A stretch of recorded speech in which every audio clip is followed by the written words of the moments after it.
Hello बच्चों, मैं लखन सैनी एक बार फिर से आप सबका स्वागत करता हूं कक्षा 12 की गणित विषय की ऑनलाइन कक्षा में। बच्चों, आज से हम शुरू करेंगे हमारी पाठ्य पुस्तक की मॉड्यूल संख्या 2 का अध्याय 7, जिसका नाम है कुछ विशेष श्रेणियां। भाग 1 में हम चर्चा करेंगे इन विशेष श्रेणियों के व्यापक पदों की।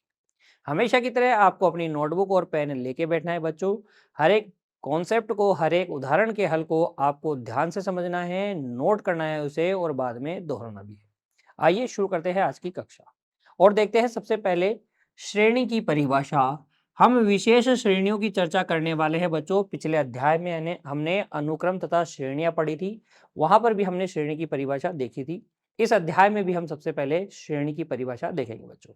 देखिए, कोई व्यंजक जो इस रूप का है, जो u1 plus u2 plus u3 ऐसे करते हुए un के रूप का कोई भी व्यंजक हो बच्चों, ये क्या कहलाता है?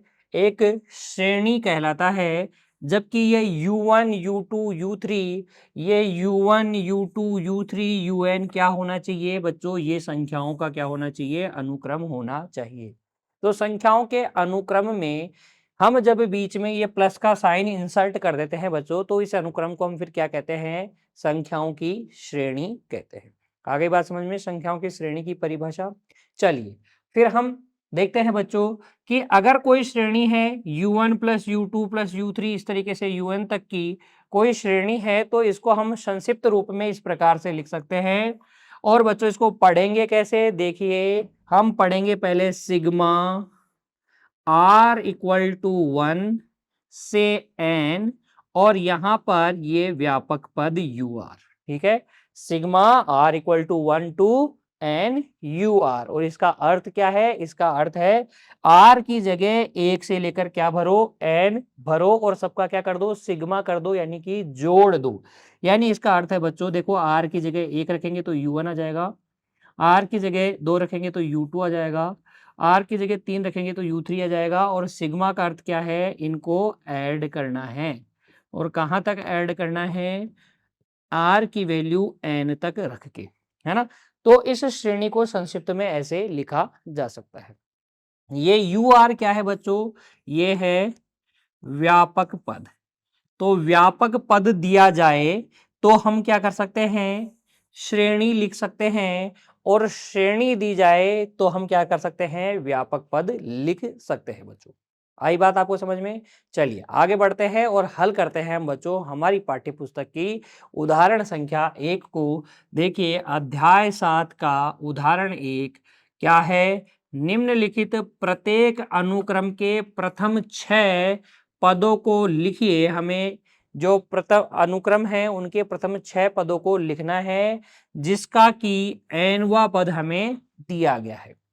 उदाहरण संख्या 1 के भाग 1 में nवां पद tn से दिखाया गया है, और nवां पद tn बराबर क्या है? 2n plus 1। हमें इसके प्रथम 6 पद ज्ञात करने हैं। तो हल में देखिए, सबसे पहले आप लिखिए, क्योंकि tn बराबर क्या है? 2n प्लस 1 है, अतः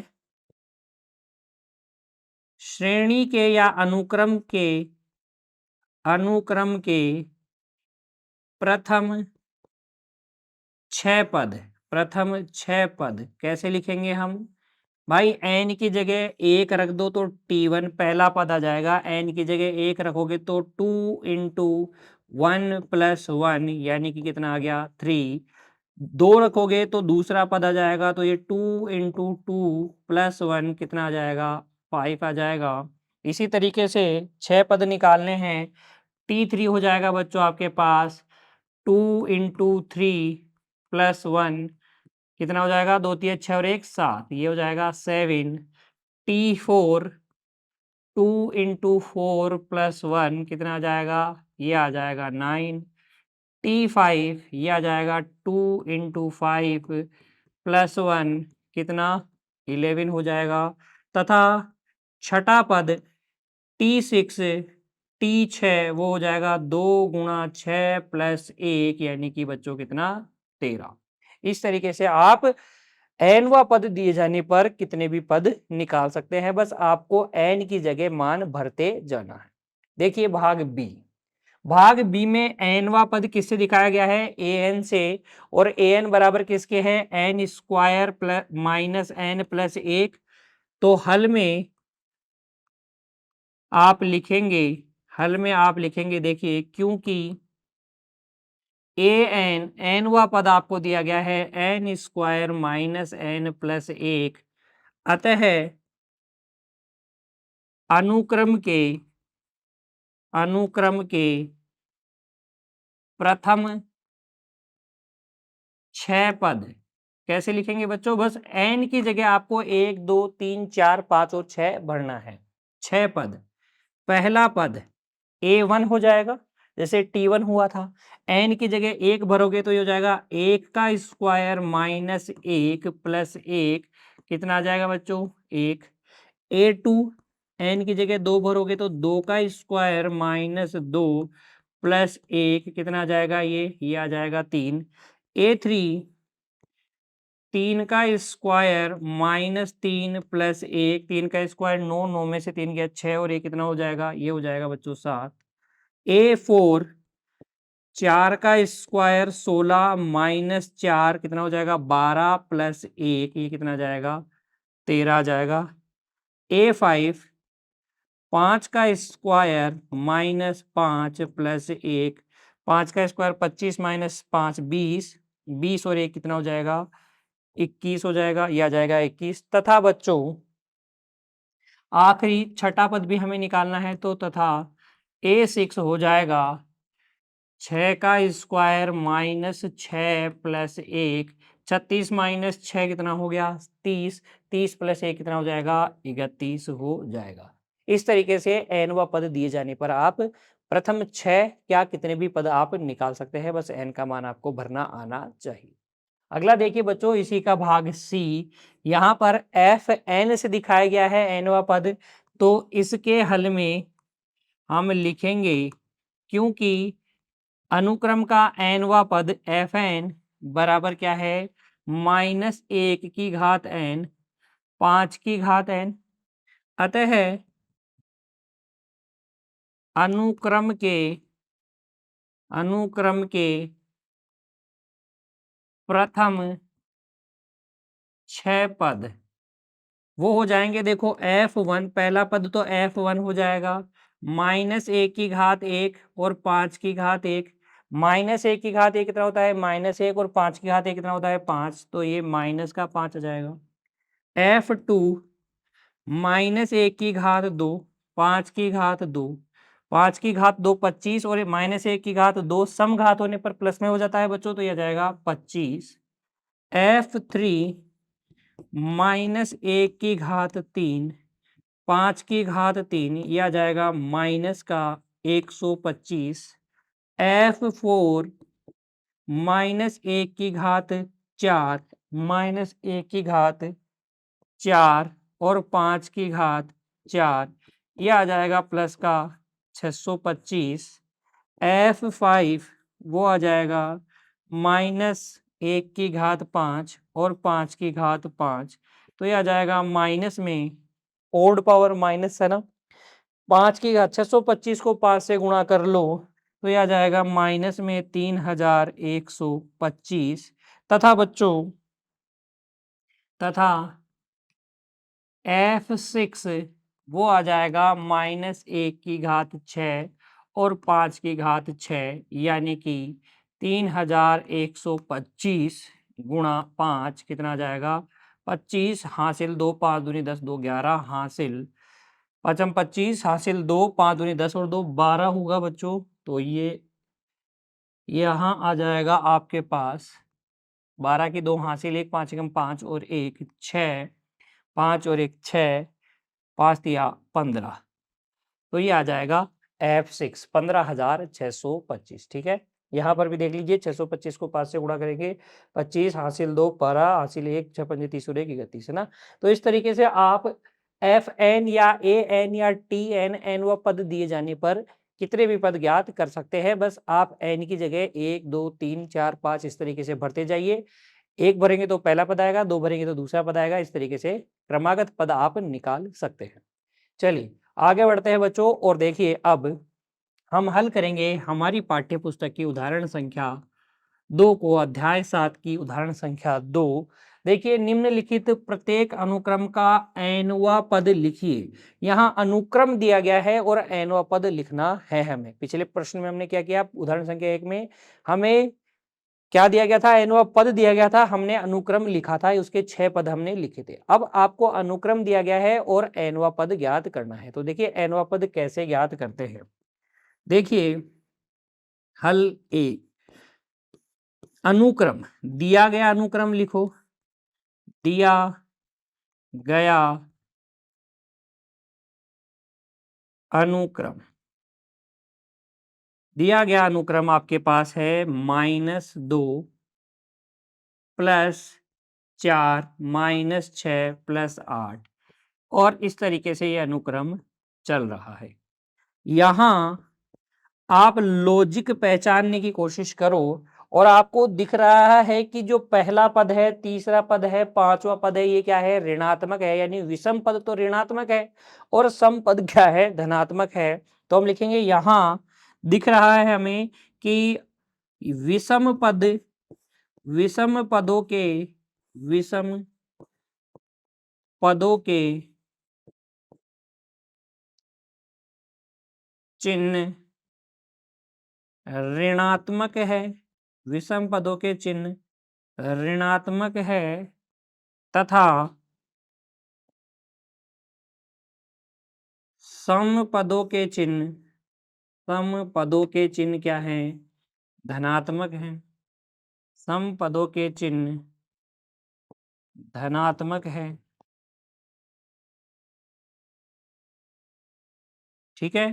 तथा बच्चों एक चीज तो यहाँ आपको ये दिख रही है, तथा आप देख सकते हैं कि पहला जो पद है, पहला जो पद है T1 जो है वो है -2। इसको हम लिख सकते हैं -1 की घात 1 गुणा 2 की घात 1 या गुणा 2 लिख सकता हूं। ठीक है। दूसरा जो पद है वो है 4।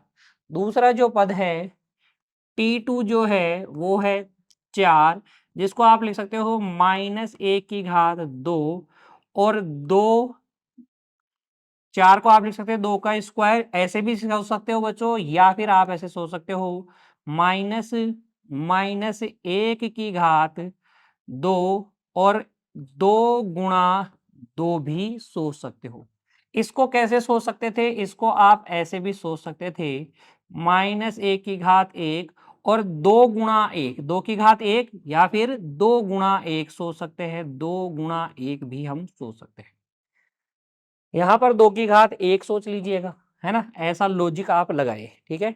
फिर देखिए T3 वो आपके पास है -6, जिसको आप लिख सकते हैं -1 की घात 3। अब 2 की घात 1, 2 की घात 2, 2 की घात 3 लिख सकता हूं क्या, नहीं ना। मैं क्या लिखूंगा इसको, 2 गुणा 1, 2 गुणा 2 और अब मैं लिखूंगा 2 गुणा 3 है ये। इसी तरीके से T4 है, देखो यहाँ पर प्लस का 8 है, यानी कि -1 की घात 4 और 2 गुणा 4। तो लॉजिक जब आप T1 T2 T3 T4 T5 तक देखेंगे तो आपको लॉजिक समझ में आएगा कि ये किस तरीके से चल रहा है। और वो जो लॉजिक है, वो जो जो तर्क है, वही से आप व्यापक पद एनवा पद लिखेंगे। अतः आप लिख देंगे एनवा पद, एनवा पद Tn, बताओ क्या होगा, वो होगा देखो -1 की घात n, क्योंकि पहले पद में घात 1, दूसरे में 2, तीसरे में 3, चौथे में 4 और 2 गुणा कितना, पहले को 1 फिर 2 से गुणा फिर 3 से गुणा, तो nवे में n से गुणा होगा। यानी कि मैं लिख सकता हूं -1 की घात n इंटू 2n, ये हो जाएगा nवा पद। इस तरीके से आप हल कर लीजिएगा बच्चों। फिर देखिए अगला, इसी का भाग बी। यहां पर देखिए, यहां पर जो चिन्ह है वो अलग अलग है, लेकिन पहले पद, तीसरे, पांचवे इनके तो धनात्मक हैं और बाकी जो सम पद हैं उनके साइन कैसे है, ऋणात्मक है। तो मैं यहां लिखूंगा, यहां सम पदों के समपदों के चिन्ह समपदों के चिन्ह ऋणात्मक हैं ऋणात्मक हैं तथा विषम पदों के चिन्ह क्या हैं? धनात्मक है। विषम पदों के चिन्ह जो है बच्चों, विषम पदों के चिन्ह वो धनात्मक है। धनात्मक वो कैसे है बच्चों? धनात्मक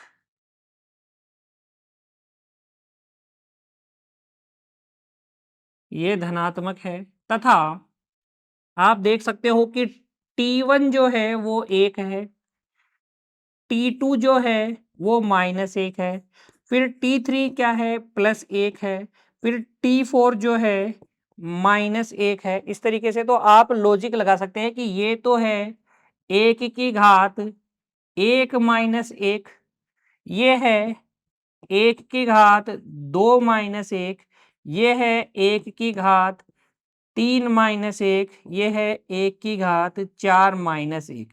इस तरीके से ये चल रहा है। अतः हम लिख देंगे nवा पद। nवा पद क्या हो जाएगा? वो हो जाएगा बच्चों, देखो ये 1 की घात रही है, -1 की घातें चल रही है।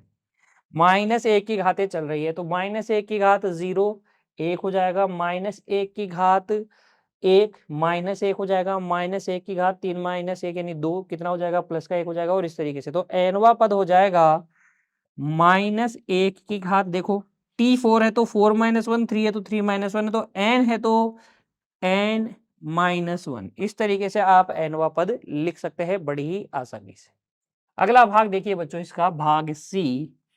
यहां पर देखिए, जब आप भाग सी का हल लिखें तो हल सी में आप लिखे, देखिए यहां T1 तो है 4, T2 है 16 जो कि है 4 की घात 2, इसे आप लिख सकते हैं 4 की घात 1। T3 जो है बच्चों वो है 64 यानी कि 4 की घात 3। लॉजिक आपको समझ में आ गया होगा। T4 है 256 यानी कि 4 की घात 4। अतः nवा पद क्या हो जाएगा? अतः nवा पद, nवे पद में Tn में 4 की कितनी घात आएगी? 4 की घात n आएगी। पहले पद में 4 की घात 1, दूसरे पद में 4 की घात 2, तीसरे पद में 4 की घात 3, इस तरीके से nवे पद में 4 की घात n। फिर देखिए आगे इसी का भाग डी देखिए बच्चों, और इसके हल में आप लिखेंगे, देखिए यहां जो पहला पद है T1 है वो है √2, जिसको आप लिख सकते हैं रूट में 1 + 1, ठीक है। T2 जो है वो है √3, इसको आप लिख सकते हैं रूट में 2 + 1। T4 जो है बच्चों वो है T3, देखिए T3 T3 बच्चों T3 दे रखा है 2, 2 को आप लिख सकते हैं √4 और √4 के लिए आप सोच सकते हैं ये है 3 + 1। इसी तरीके से T4 है आपके पास √5 और √5 का मतलब है रूट में 4 + 1। तो लॉजिक समझ में आ गया ना? जो पद है पहला है तो 1 + 1, दूसरा है तो 2 + 1, रूट के अंदर तीसरा है तो 3 + 1, पांचवा है तो 5 + 1, है ना? इसलिए आप लिखेंगे nवा पद। nवा पद Tn क्या होगा? वो होगा वर्गमूल किसका? n + 1 का। तो ये nवा पद हो जाएगा। ठीक है, समझ में आया कि किस तरीके से व्यापक पद दिया हो तो श्रेणी कैसे निकालते हैं और श्रेणी दी गई हो तो व्यापक पद कैसे लिखते हैं बच्चों। उम्मीद करता हूं आज की क्लास के ये दोनों उदाहरण आपको अच्छे से समझ में आ गए हैं। अब आप इनकी अच्छे से प्रैक्टिस करेंगे, अच्छे से अभ्यास करेंगे। मिलेंगे बच्चों अगली कक्षा में एक और नए कॉन्सेप्ट के साथ इसी अध्याय के। तब तक के लिए आप पढ़ते रहिए, अपने स्वास्थ्य का ध्यान रखिए बच्चों, खुश रहिए, धन्यवाद।